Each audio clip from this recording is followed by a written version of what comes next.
Welcome everyone to Talented Universe on this 19th day of August on our second podcast for the day. Woo! 2025. Let's see, I forgot who I said I was. Oh, I remember. Marcia, how are you doing today? I'm doing terrific here in Northeast Florida. Hanging loose. Hanging loose. Liz, how are you doing? And then I'm going to have you introduce our guest.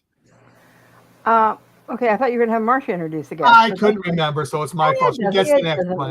It doesn't matter. She gets the next one. Yeah. It is a warming up day here in Sacramento. And other than that, I would absolutely love to introduce our guest, Erin Orcutt, who is a phenomenal young actress within the vertical world. And I would love to get to know more about her. And we have lots of questions for her. So one of my first questions for you, though, is we know that when you were young, you wanted to become an actress or an actor. Who influenced you with that? And then later on, you kind of dropped out of it because of health reasons and other things. And then you got back into it. So if you can give us a little bit of backstory with that. Yeah, absolutely. Well, first of all, thank you guys so much for having me. It's so fun to be here and chat with you guys today. That is a great first question. So I really first realized I wanted to be an actor when I was like 8 years old, which I know is so young, but I did a little class play. Every year they did little class plays at school growing up, and I got to be the lead in that, which was really exciting. And I played a reporter, and I had so much fun that after that, I told my parents, I was like, I need to be a reporter. Like that is my journey. And then I soon realized that I just liked pretending to be a reporter and not actually wanting to be one. So I was like, oh, that's acting. I'm pretending. And from then I was just all acting all the time. But some backstory on that, I had recently lost a grandparent at that time. And the teacher asked my parents if they could give me that little lead role to like get my mind off things, distract me. So I owe it a lot to my grandma, who also, she was a piano player and played music and was involved in the arts. So that was kind of the start. And then, I didn't really start pursuing things professionally until I was an adult, but I did go to college for acting. I went to Pace in New York, got my BFA in acting for film, TV, voiceover, and commercial. That's a name. But I did graduate around the time of like the pandemic and strikes and just a lot of craziness going on and some health things. So I ended up stepping away for a couple of years. And I had a full corporate life and existence and job and career that I had until around a year ago. And around a year ago, I left that and started acting full time.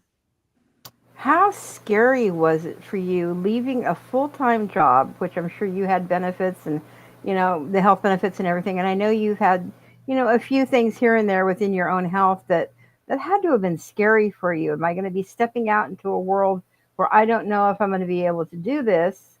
And am I going to be able to cover everything that I might need, to where you are now, where it looks like between all the virtuals that you're doing, you're probably paying your own way without a problem. And, it's fully self-supporting at this point.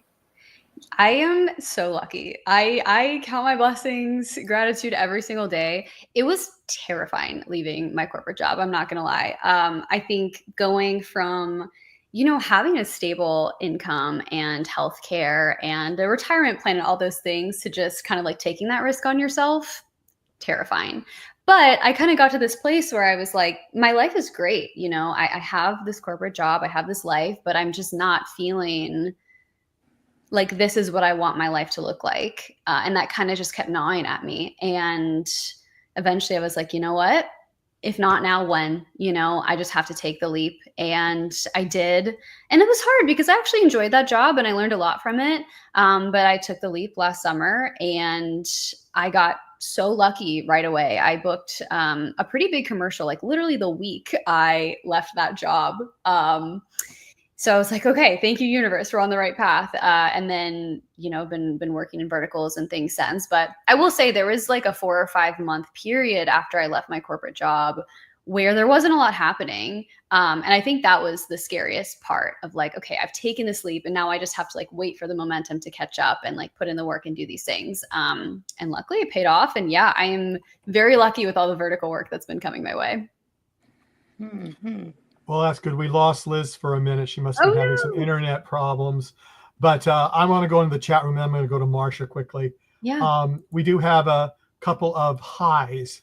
Camilla Oglig says hello from Germany. Hello, welcome. And Wanda Brewer says, hi, Erin. You're an amazing actress. Thank you so much. That's so kind. Now, Marcia, I'm just going to go ahead with you. Sure. Erin, welcome again.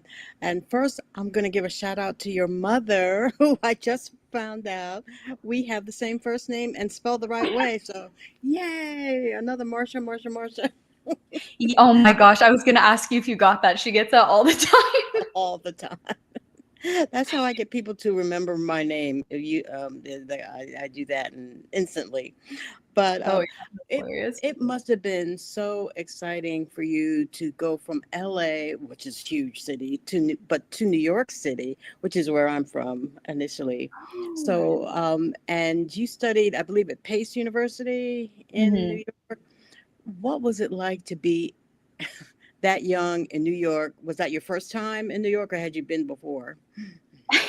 That's a good question. I had been before. I'm not gonna lie, it was like a slap in the face. It was like, welcome to adulthood. I mean, you're from New York. What part did you grow up in?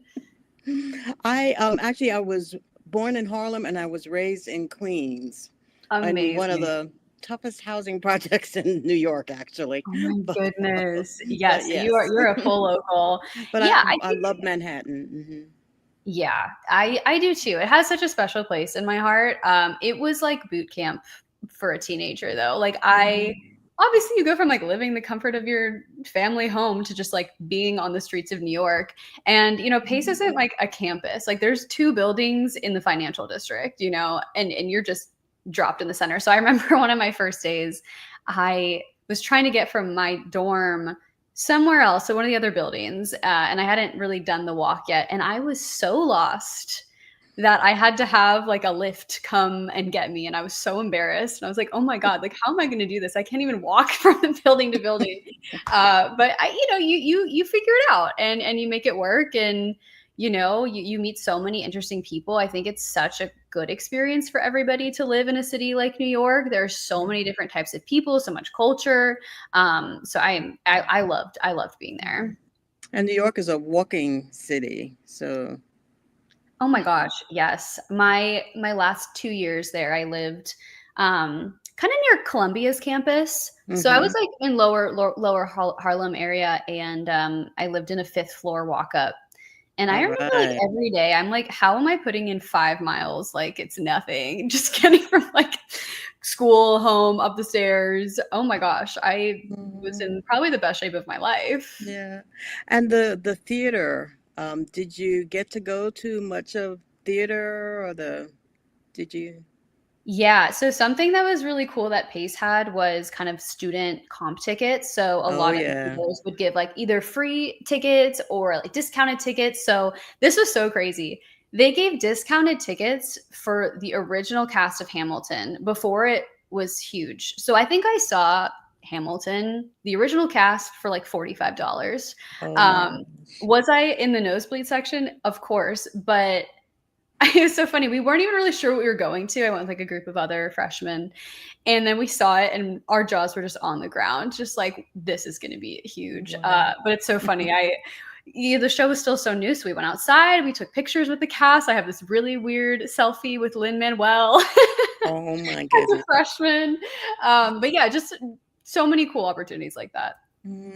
So having gone to school in New York and experienced everything, you did go back to LA. Now, how did you make that choice to go back? Yeah, it was hard to leave. I'm not going to lie. And I actually didn't plan on leaving yet. I saw myself in New York, honestly, indefinitely. But at the end of my 4 years at Pace, we had a showcase. We had one in New York and we had one in LA. And I ended up just having more career opportunities out in LA. I signed with my lovely manager, Lisa, who I'm still with today through that showcase. And just based on those opportunities, I was like, well, I guess I'm moving back. And, I'm a big believer in, you know, the universe and science and things like that. And at the end of my time there, I'm pretty sure New York City was expelling me and was like, it's time for you to go. I'm not even joking. My apartment, I had a roach and a mice infestation at the same time. And my air conditioning broke in summer. And I was like, it's time. New York was telling you It was like, your time is done here. Be on your way. Wow. And when you got back to LA, did you go to a different part of LA that you had been in before when you went back? I mean, I've kind of been all over at this place. I grew up in Studio City in the Valley, but I tried to do a couple different places. I lived over kind of in Westwood area, kind of middle of LA. I've lived in kind of the beach towns. Now I'm back in the Valley. So I've kind of done the full sweep. I mean, LA is so different from New York, as I'm sure you all know, but it's just so much bigger. There's so many places to go. So, you know, still figuring that out. Did you want to take Michael? Yeah, let me do a couple questions and we'll get Liz back in and she can finish up what she was doing. Perfect. Chelsea Otto, and now if there's NDAs involved, please let us know. Okay. Hello, what has been your favorite project you've worked on? And do you have any you're looking forward to that you can talk about? Ooh, this is a good question. It's so funny. Every single project I've done has like a special place in my heart because each one is so unique with the cast that you're never going to get the same experience twice. I always say this though, the first project I did, Unwanted True Mate, just because it was my first project and it was such an amazing cast, it just holds such a special place for me. So that's probably number one. But I have been working on quite a few new ones this summer. One just came out yesterday or the day before, the last Spark of Us. That one was really, really fun to work on. That was a very different character. That was kind of a break from werewolf universe for me. So I really enjoyed working on that. And then I have two more coming out soon that are very different kind of archetypes for me. So I'm excited about those. Well, that is cool. And Havelka says, how did you start shooting verticals? How'd you get into the industry? Yeah, I love that question. So I actually had a friend who had been directing verticals, who's still directing quite a few verticals. And this was back in like 2023 or 2024, early 2024. And he was like, you got to start doing these. Like I'm doing them consistently. They're so much fun. There's so many out there. And I was kind of like, oh, I don't really know what those are. But then at the end of last year, I chatted with him again. He's like, you got to do it. You got to just, there's so many. It's such a fun experience. So end of last year, I started auditioning for them. And that's when I booked Unwanted True Mate. And that one ended up doing really well. And I've just been working consistently in them since, which has been amazing. Oh, cool. And then this is talking about some werewolf stuff. How was it working with Seth Adine in Two Alphas Are in Love with Me and working with Cayman Cardiff in A Vampire in the Alpha's Den? Oh, both such lovely co-stars. I love them both so much. The one with Seth, that was super fun. It was a crazy experience. That was the first time I'd ever traveled to shoot a vertical, and I actually got to shoot in New York. And I got to stay up in Queens, and so it was really cool having that full circle moment of being able to shoot something there. But that one it's just like a different energy when you're traveling somewhere. It feels like camp because you're with everyone all the time. You're kind of being shuttled places. But Seth is great. We had so much fun. We shot in New Jersey. We shot in Queens. We shot all over the place. I will say it was very cold shooting that one. We were heading upstate in April when that huge cold front came. So we were chilly. We were very chilly, but honestly, I'm like, we were supposed to be there's so many high stakes in the werewolf ones anyways that, maybe the cold adds to the fantasy vibes. Mm-hmm. And then working with Cayman, I love working with Cayman. We've worked together multiple times at this point. We've done 3 together, and he has become such a close friend in my life, which has been amazing. You bond so quickly with people when you shoot projects like this. I think we did the math once, and it's like in the course of 8 days, you're spending almost 100 hours with somebody. So it's like crash course into getting to know you and becoming friends and all that. So yeah, he is wonderful. So both of them, such lovely people to work with. Couldn't say enough good things. Yeah, Liz, do you have some more questions since you got? Yeah, I do. interrupted? I just wanted to apologize for what happened. It was StreamYard that crashed on me, and now I'm looking at an entirely new format. And I'm like trying to get my head wrapped around this new format that I'm looking at. I Oh, think no. you finished what I had been discussing before about, you know, was it fearful to change so many things? But a couple of things that I had wanted to tell you. My daughter pointed this out to me, and she is, I'm finding out, more interested in a lot of stuff that a lot of the vertical actors are doing that she didn't even know were vertical actors. You and a friend of yours did a web series that you co-wrote, and I believe you directed. And she's like, "Mom, if you're going to have her on here, ask her, is this ever going to be continued into a full series and not just a one episode?" I know. I feel like we left people on a cliffhanger. So that was You did. like pandemic passion project baby child. We were fresh out of school and everyone I knew had lost their jobs like immediately when the pandemic started. So we were like, okay, let's make something if we can. And it was the craziest experience trying to make something when the pandemic was so fresh, because we actually went through SAG to make the project. So there were a lot of safety things that we had to keep in mind, Right. where we could shoot, having safety people on set, going through all of the proper precautions of testing and all these things. So that was the first time I'd written a project that I'd made and got to produce something. And my really good friend Caitlin, who I made it with, she co-wrote it with me and then she directed it. Really cool experience. We had the best time. But after we put that out, life kind of picked up again and we haven't gone back to it, but we always talk about it because it was a really fun story and we had so much fun making it. So I guess if there's interest, I would love to circle back. She was very interested in it, and she was telling me that she was very disappointed it kind of left it there. And that's what she loves doing. Is she loves doing like the different types of web programs versus a lot of things like regular mainstream TV or even the verticals. Although she's watched a few of the verticals as well. My question for you is something slightly different to take you. You have a bit of a musical background as well, and I heard you were writing a song. Any chance of it being released anytime soon? And what is the song? And is it going to be country or just produced in Nashville? I love that you know this about me. And I love talking about this. Yes, working on my first song. It has been something I've wanted to do for a long time. I'm actually working with a wonderful producer who's based in London. And it's been a really interesting experience of kind of juggling acting life and career and verticals and also doing this as well. But the song is done. I can say that. I can confirm that. I am actually meeting with my producer tomorrow to get everything finalized, which is very exciting. And I'm hoping to release it before the end of the year because my whole vision now is to have a music video and kind of make it into like sort of a narrative short. So wheels are turning, working on that. And, I'm like, if we're going to do this, might as well do all the things and have a music video and the marketing and all the stuff. I'm going to do one more question, then I'm going to throw it back to Michael since it's on the same genre line. You like doing the music. You said that you kind of wanted to do a video. Mm-hmm. Would you ever consider doing a musical vertical? I am waiting for the phone to ring. Absolutely.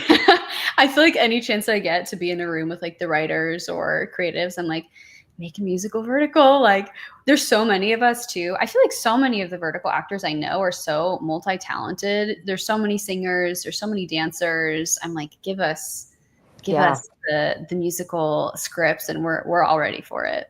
Mm-hmm. Awesome. Michael, I'm going to toss it back to you because it looks like there's people in the chat room. Yeah, there's a couple of them. Yeah. Wanda wants to know this, and I'm sure everybody is dying to know this. Which one did you like playing better, a werewolf or a vampire? Wow. That's a tough one. They're so different. And it's funny because with the werewolf ones, I don't generally get to be a werewolf until the end. I feel like a lot of the times the arc is, you're becoming the Luna or you're realizing that you have these powers, which is a very cool arc. But the vampire one I got to be a vampire from the beginning.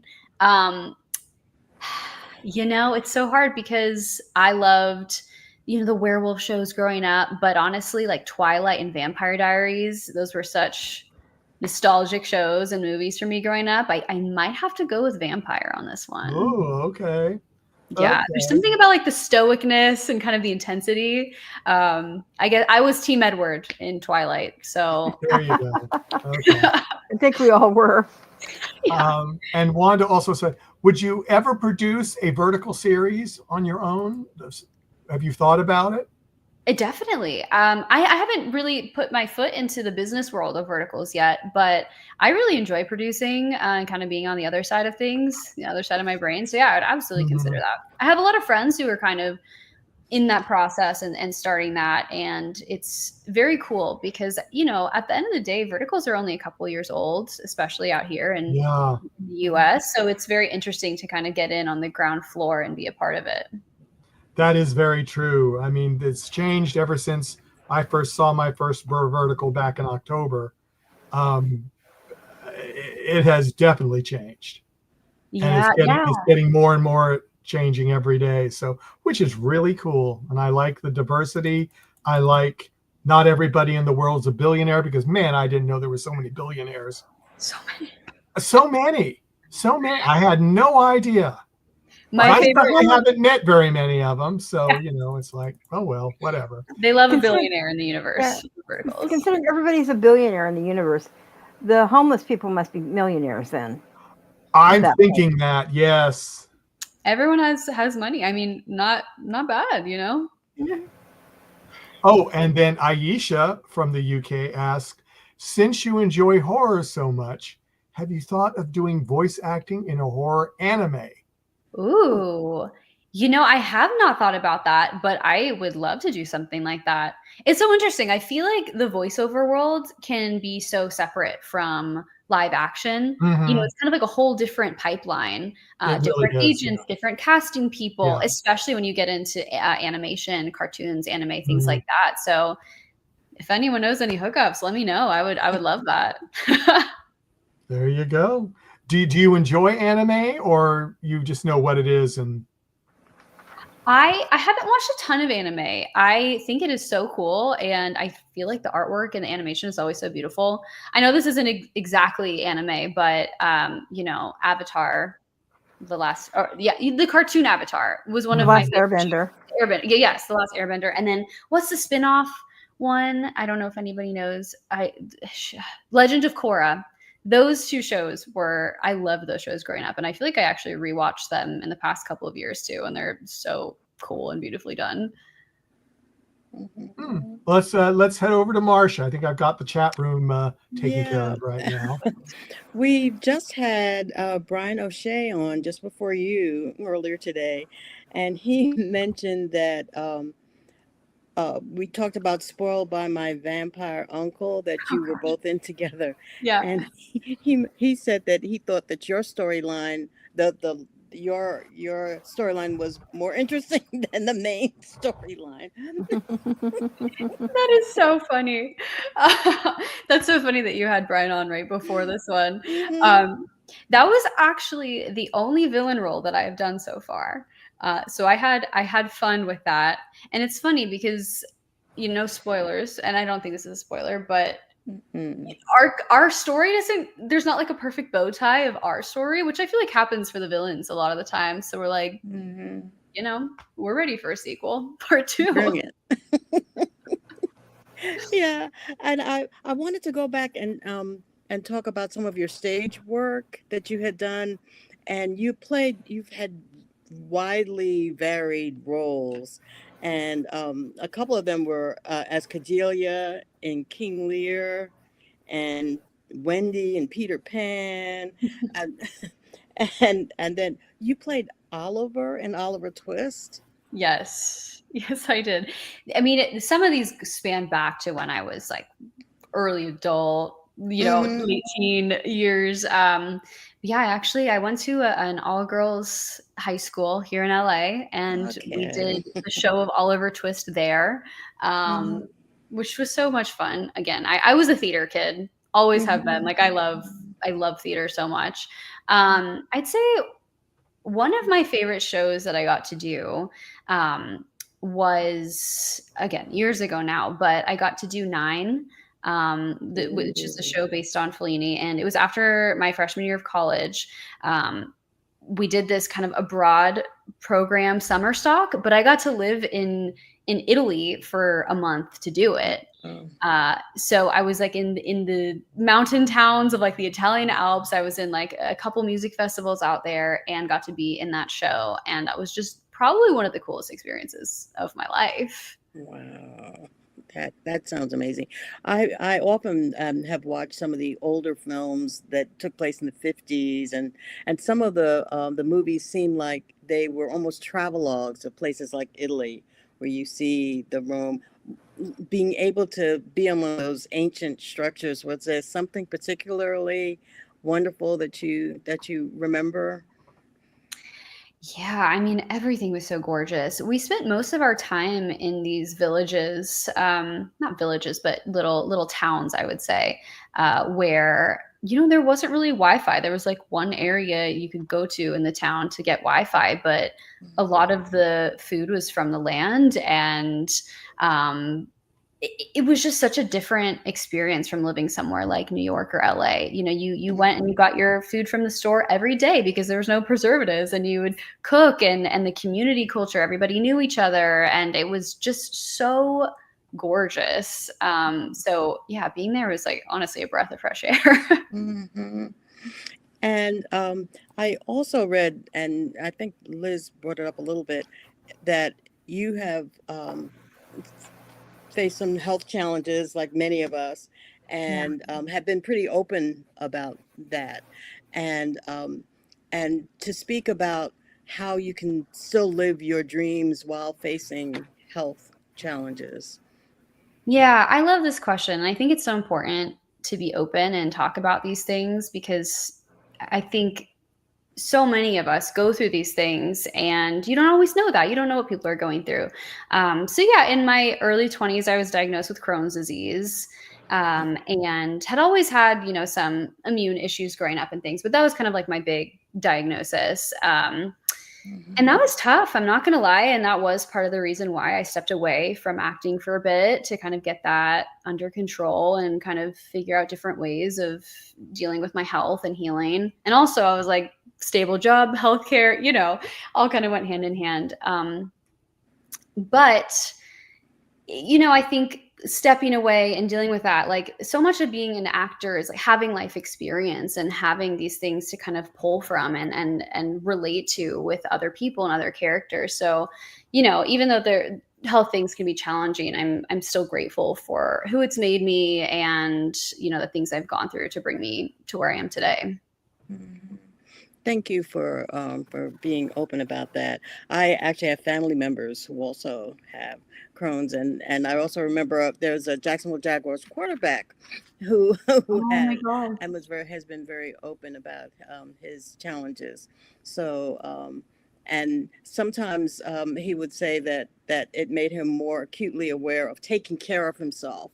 So he actually felt that challenge made him better in some ways. So yeah, that's a really positive and nice way to look at it. And I agree. I think I have so many tools and resources to know what my body is feeling and kind of how to adjust to certain things now. So, I wouldn't have that if I didn't go through something like this. But I'd say, like, to anyone watching, also dealing with health issues, who wants to be a performer, I think it can be daunting because, there's a lot of hours, there's a lot of criticism, etc. But I'm like, never give up on the things you love. You'll be able to figure it out. And there are support systems, there's ways to heal. And ultimately, I think if you're doing the thing that you love, that's one of the most healing things you can do for yourself. And a kind of nuts and bolts question. When you get a script, and what is your approach to learning your character, and what is your approach to here it is?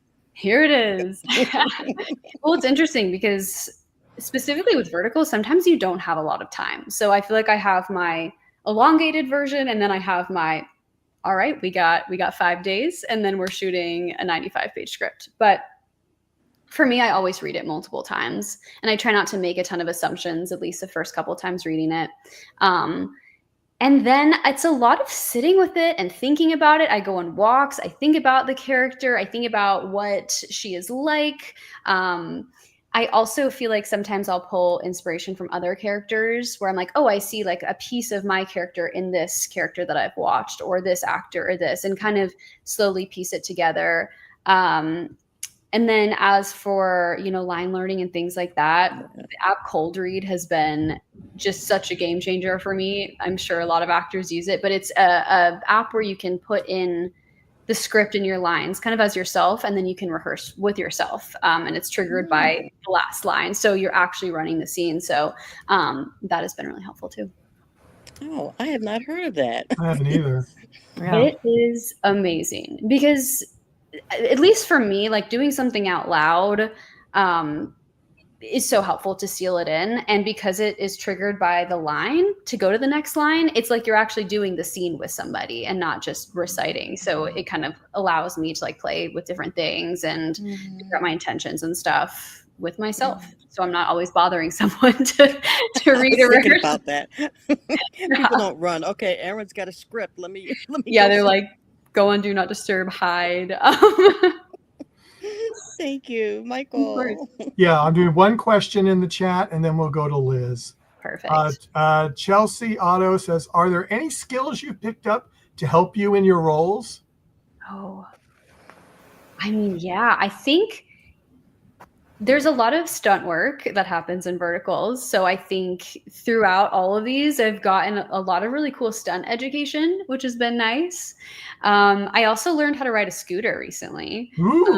That was an electric scooter. I'm not very good with things on wheels. So that was great. And you're on set and you're sometimes doing really strange things. And you're like, this is not ever something that I would do.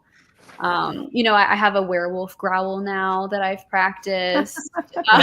Did Cayman teach you that, or did you pick that up from? Oh, he did teach you that. Yes, he taught me everything I know about a werewolf growl.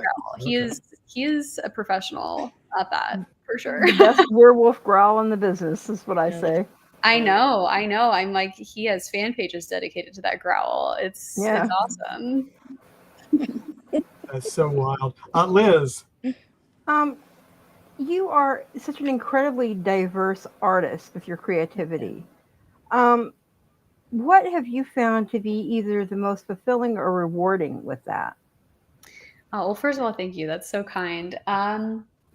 All of it, I think it all kind of plays together. Like, I feel like as a creative person, at least for me, like I need to have multiple outlets. I think it's interesting because it's like when one thing becomes my career focus, let's say acting, which it is right now, then music kind of becomes my, more therapeutic, connected, grounded source of creativity. And now that that's kind of career, like I've honestly been writing a lot of poetry, like just anything that kind of like lets the creativity out. And it kind of just cycles depending on what's happening in my life. Okay, that actually would make sense. And I know I had mentioned before about musical verticals, but have you ever thought of doing off-Broadway or Broadway as well?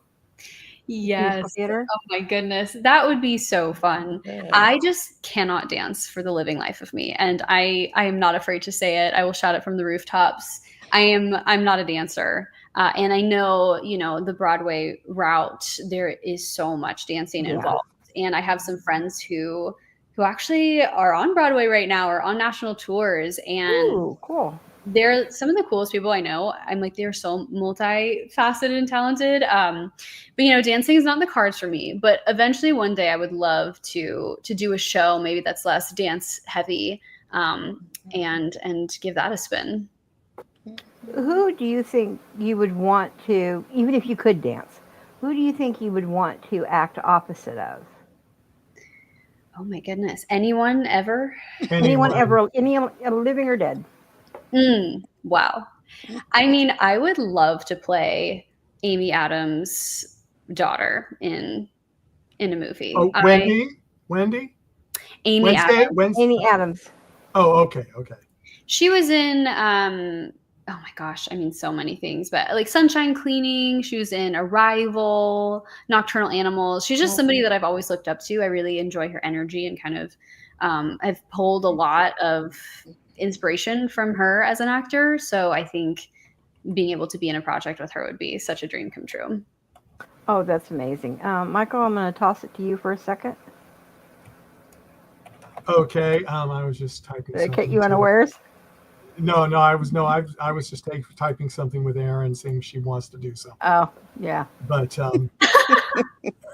yeah, do you want to do that? Because someone's asking. Oh God. You can pass. I can give it a go. I feel like I would like need to hear Cayman do it for me to do it. I don't see Cayman in our studio. I know. Right now. I'll give a little grr there, just like a sneak peek. That wasn't it, but if you want to see me actually growl, check out my latest project on Viglu with Cayman.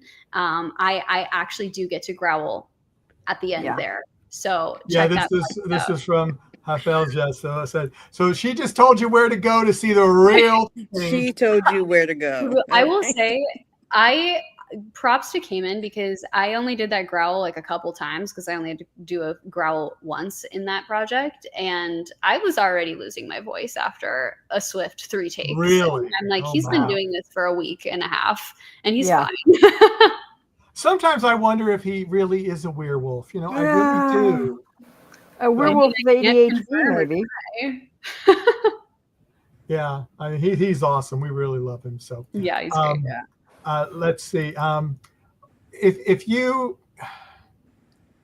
had your choice, if you could have a choice and everything worked out, would you rather go to stage if you didn't have to dance? Mm-hmm.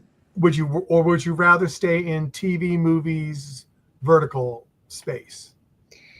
Yeah, that's a great question. I think my heart really does lie in film, TV, or just any media that has to do with the camera. That's always been my number one passion. But I think if the perfect worlds collided, I would love to do some sort of movie or TV show that has music involved. That would be the dream. Like, I don't know if you guys ever watched the show Nashville. Oh, God, yes. Yeah. Oh my gosh, like something like that would be amazing. I always loved Claire Bowman's role in that and all of her songs. Did I? Yeah, she's so good. And, Walk the Line with Reese Witherspoon and Joaquin Phoenix, like something like that, where there's still substance and it's a little bit darker and grittier, but there's beautiful music. That would be honestly a dream come true. Well, Hafaga, she writes back and says, I've already seen that. And then she goes, it was great. Well, thank you so much. I'm glad my growl, Yeah. Marcia, I'll go ahead with you. Well, talking about learning things from roles and that you've done, I learned something that I did not know about in Dr. Wifey, Please Touch Me. Oh, gosh. A term. That title. The titles are fabulous. Gynophobia, which I didn't know was a thing. Yeah. Had you heard about that before? But it really is. It really is a condition. Yeah. I had not heard of that before. But anytime I get a script and there's a term that I'm like, let's figure this out, I always want to do my research and look it up. And it is a condition, and it has a lot to do with childhood trauma and anxiety and things like that. So yeah, I learn something new every time I get a new script. I feel like there's never a set or an experience like this where I'm not learning something.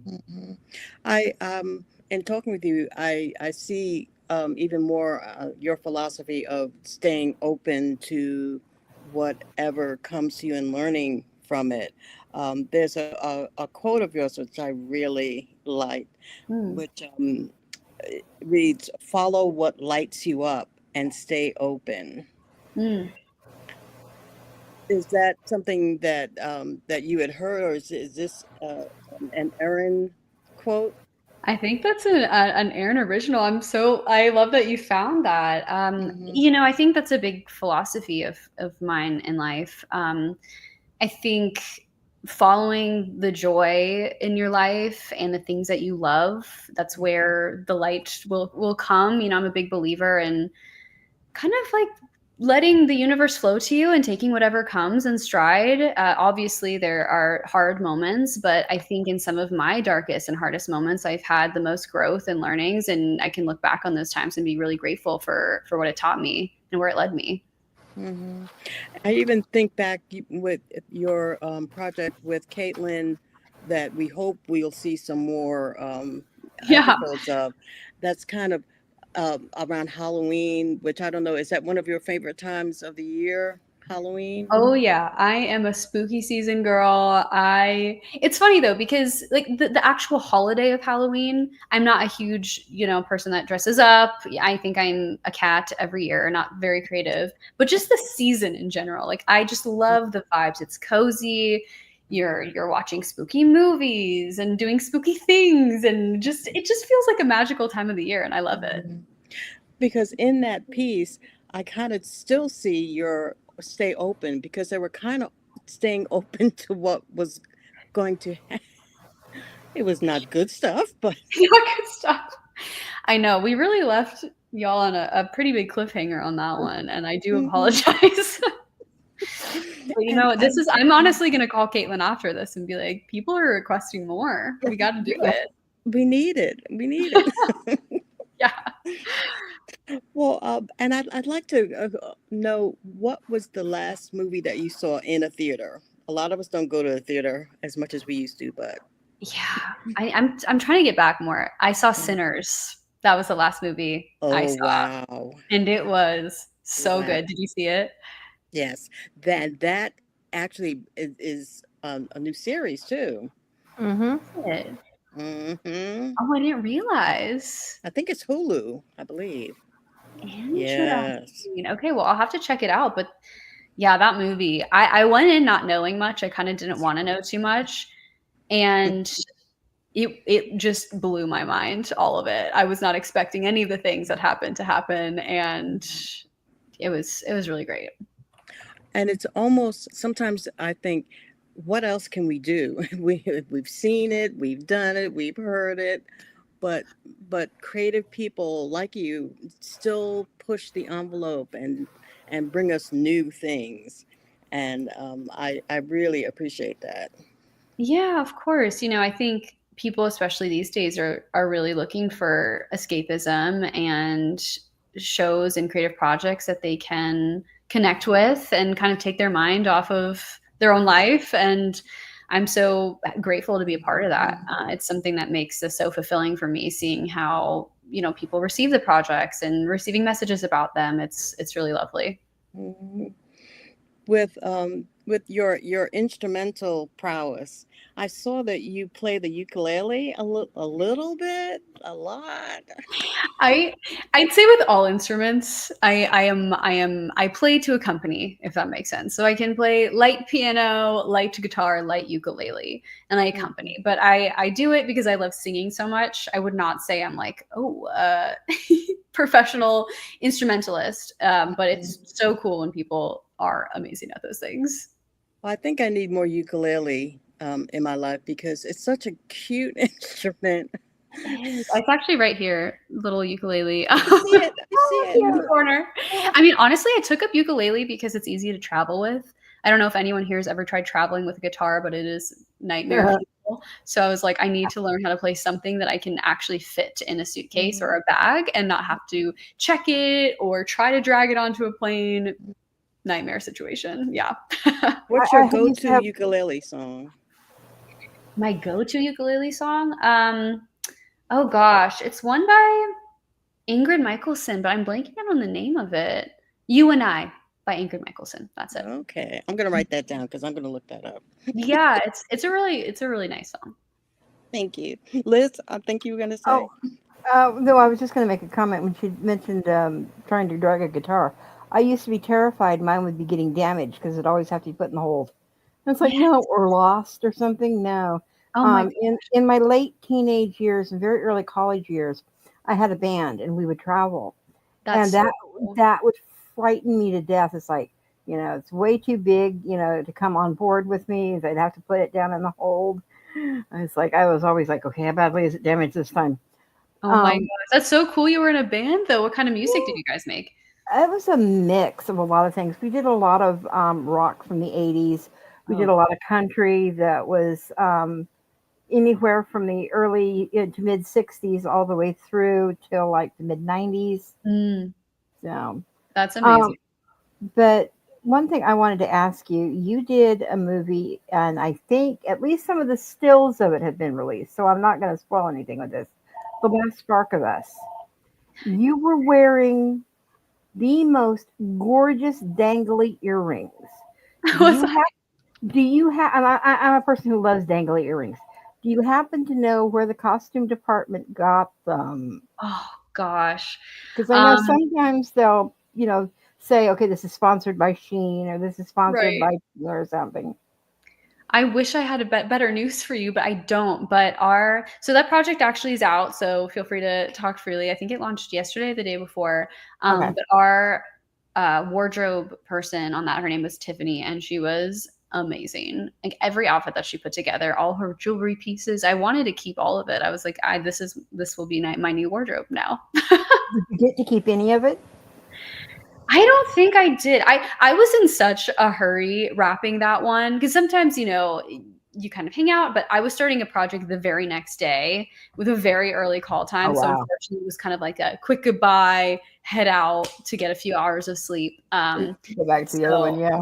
If I had stayed, I probably would have inquired about some of the items. And if I don't get a chance before, there's two other things real quick. Anything that you remember would be your like favorite memory, let's just say with the last couple of shows you've done? Is there anything that was like a favorite memory or one that stands out? Yeah.